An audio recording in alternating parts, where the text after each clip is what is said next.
One way of understanding religion is as a kind of theocracy. God makes commands, commandments, mitzvot, and we follow those commands. But Judaism has a long tradition of understanding the importance of humanity's voice. And while not necessarily democratic as a religion, we definitely have an affinity for democracy. Leading up to our national elections and our state local elections on November 3rd, I had a wonderful opportunity to study online with some scholars about Judaism and democracy, and one in particular that had some amazing teachings that I thought you might appreciate was Aaron Dorfman, the president of the Lippman Canfor Foundation for Living Torah. And he cited a couple of Talmudic references about Judaism and democracy. So the first was from Brachot 55a, so that's Talmud, where Rabbi Yitzchak says, one may only appoint a leader over a community if he consults with the community.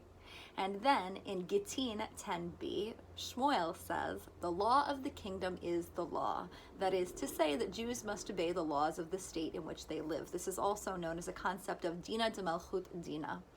And two of the really important things that come out of this is that Jews don't just follow Jewish law. We are beholden to the laws of the country and the state in which we live. And two, that if we understand that we are to be represented by those laws, then we also have a civic obligation to be involved in choosing the leaders who make those laws, which is a beautiful and ancient admonition to go vote. So if you have not already sent in your vote by mail, if you have not stood in line to vote at the booth, please, please, please let me tell you at this time how important it is, not only civically, but Jewishly, to engage in government.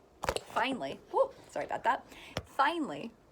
I want to share this amazing quote from 1984 by Rav Moshe Feinstein. He was a 20th century American Orthodox gadol, one of the brightest lights in the movement, and he said, on reaching the shores of the United States, Jews found a safe haven.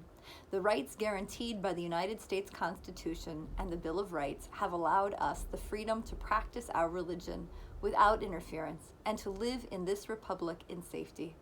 A fundamental principle of Judaism is Hacharas HaTov, recognizing benefits afforded us and giving expression to our appreciation.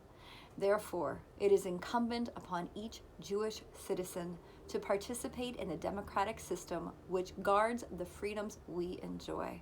The most fundamental responsibility incumbent on each individual is to register and to vote. Therefore, I urge all members of the Jewish community to fulfill their obligations by registering as soon as possible and by voting. By this, we can express our appreciation and contribute to the continued security of our community. So not only does voting make us safer as Jews, but it is a way of showing our appreciation for our inclusion in this American experiment, this American possibility. Please, make your voice heard. Vote.